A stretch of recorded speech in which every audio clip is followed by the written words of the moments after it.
எனது கணவர் இறந்து 4 மாதம் ஆயிட்டு.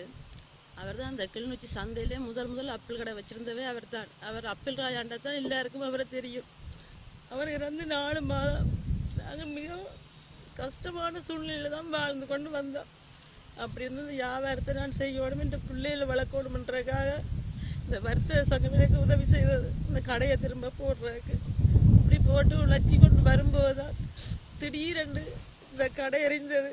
ஆனால் கண் 2 நாளை பார்த்தா கடை எரிகிறத தாங்கி கொள்ள முடியவில்லை. என்ன செய்வது, எல்லாமே இதுலேயே அழிந்துருச்சு, தீயிலேயே எல்லாம் போயிட்டுது. பிள்ளைகளை வளர்க்கணுமன்றக்காக திரும்ப இந்த கடையை நடத்தணுமன்றக்காகத்தான் உங்கள்கிட்ட கெஞ்சி கேட்குறோம். எங்களுக்கு ஏதாவது உதவி செய்த புலம்பெயர் வாழ் மக்கள் உதவி செய்து எங்களை திரும்ப நல்ல நிலைமை கொண்டு வர வேண்டும் என்று. ஆனால் எனக்கு மிகவும் வருத்தம். எனக்கு வயிற்றுல மட்டும் ஆப்ரேஷன் செய்திருக்கு, இன்னும் செய்ய வேண்டியும் இருக்குது. அப்படிப்பட்ட சூழ்நிலையிலும் ஒரு வாழைக்குள்ள தூக்கி கூட கொழுவையில நிலைமையில தான் ஆடி இருக்கிறேன். இந்த பக்கத்துல 2 கடைக்காரர் தானே எனக்கு எல்லாமே உதவி. இதுல இருந்து எப்படியா மீண்டு வர்றதுக்கு இந்த உதவியை செய்யறதுக்காக அந்த புலம்பெயர் வாழ் மக்கள்கிட்ட தான் நான் கேட்டுக்கொள்கிறேன். நிலைமை இன்னும் மோசமான நிலைமையை சொல்ல முடியாது.